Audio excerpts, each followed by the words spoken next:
Hello class, my name is Santiago Ojeda and I'm your teacher.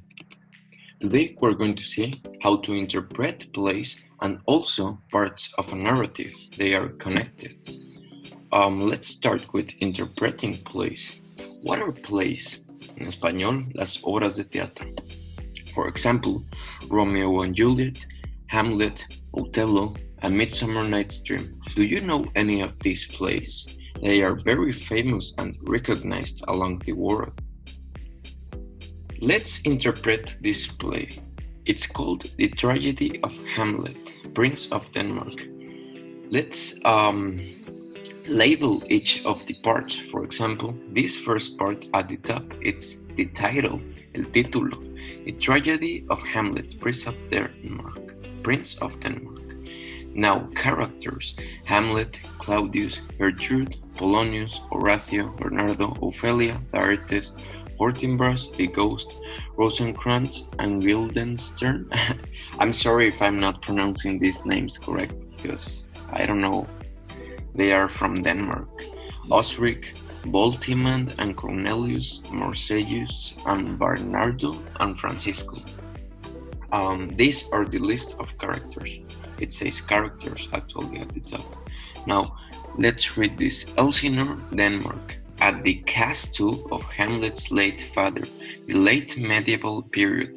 So, the play's chronological setting is notoriously imprecise. This is the setting. What is setting?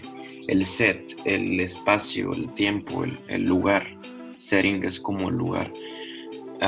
They are telling us they are in Elsinore, Denmark, at the castle of Hamlet's father. And they are also telling us in which time, the late medieval period. So yeah, they are telling us the space and time actually. So now let's read this. Francisco, a guard, and Bernardo, an officer, greet Marcellus, another officer, and Horatio, Hamlet's close friend. This is the character description. They are describing us what is happening and with the characters. Now let's read this. Hamlet feels a responsibility to avenge his father's murder by his uncle Claudius. He is now the king and thus well protected. Hamlet struggles with his doubts about whether to trust the ghost or kill Claudius. This is the main conflict actually from the drama, from all the play. They are telling us the main problem that Hamlet will face. Hamlet is the protagonist of this play. And did you know that Hamlet is, the Lion King, El Rey León de Disney, is based on Hamlet. El Rey León está basado en esta obra de Hamlet, que el tío mata al papá del protagonista, es decir, Hamlet, y ahora Hamlet quiere vengar la muerte de su padre. Básicamente es una trama muy parecida. Now, let's read this. Scene 1, Elsinore, a platform before the castle. Francisco at his post, enter Bernardo. These are the stage directions, las acotaciones o las direcciones de la obra, lo que va a pasar, lo que está pasando. Entra Bernardo, Francisco está en el poste, donde están en Elsinore, escena 1, en la plataforma antes del castillo. These are the stage directions. Now, let's read the dialogue. The most important part of the play, where the action plays a part. Bernardo, who's there? Francisco, nay, answer me, stand and unfold yourself. Bernardo, long live the king. Francisco, Bernardo, have you had quiet guard? I'm not gonna read the names, you're reading it in here. Have you had quiet guard? Not a mouse stirring. If you meet Horatio and Marcellus, the rivals of my watch, bite them, make haste. I think I hear them. Stand ho! Who's there? Enter Horatio and Marcellus. Horatio, friends to this ground, Marcellus, and legermen to the Dane. Bernardo, welcome. Horatio, welcome, good Marcellus. Well, this is a small fragment of the play. Actually, this is not a complete play. Obviously, a play is long, and it has a lot of dialogue on pages and action and plot. And I will explain this in a moment. Now let's see parts of a narrative. This is actually connected and linked to the lesson we just saw. Because the narrative is la narrativa, la historia, the narrative of a play. For example, let's see this graphic. When all the stories, all the superhero movies, all the episodes of your favorite TV show, everything has this plot diagram. A story or a narrative always starts with an introducción, rising action, la acción de elevación, bueno, la primera acción, the climax, el clímax, falling action, la acción de caída o la penúltima acción, casi, and resolution, la resolución, el desenlace, el final. It has these 5 main points in a narrative. Let's read what is each about. The first one, introduction. It is the portion of a story that introduces important background information. Nos da un pequeño pre a lo que va a pasar, nos explica un poco la trama o nos habla sobre los personajes. Rising action. It is the series of events that begin immediately after the exposition.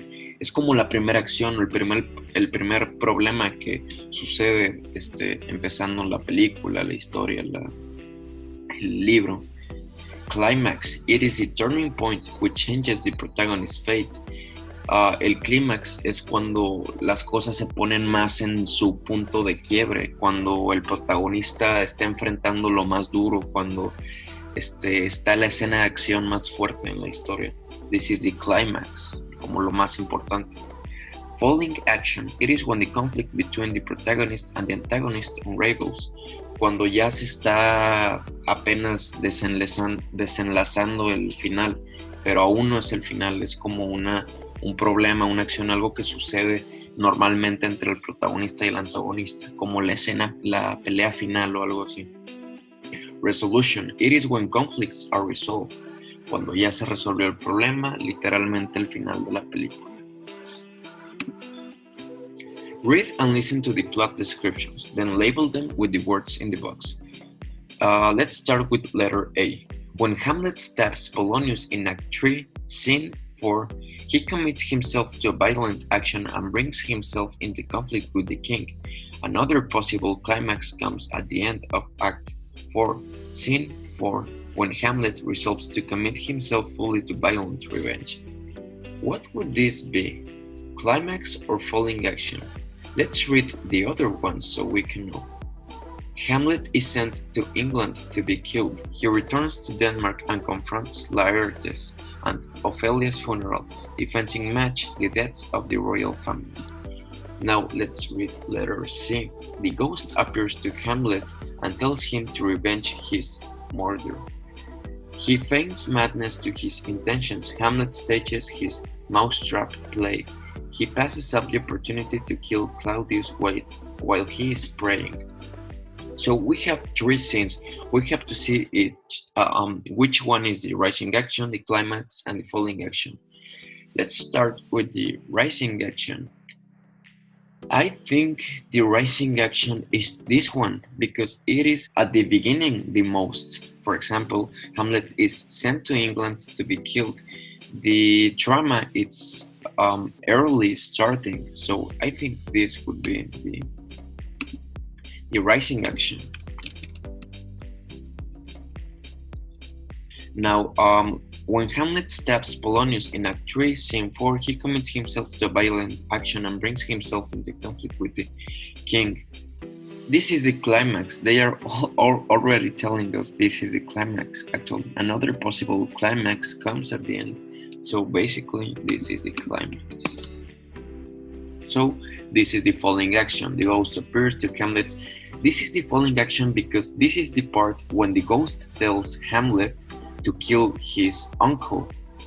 and we can tell the resolution is when well, I don't remember if Hamlet kills his uncle. I think yes, but I'm not gonna spoil it to you. Read the play, maybe you like it. This is the following action. So there you go. So that's it for today, guys. I hope to see you in the next video.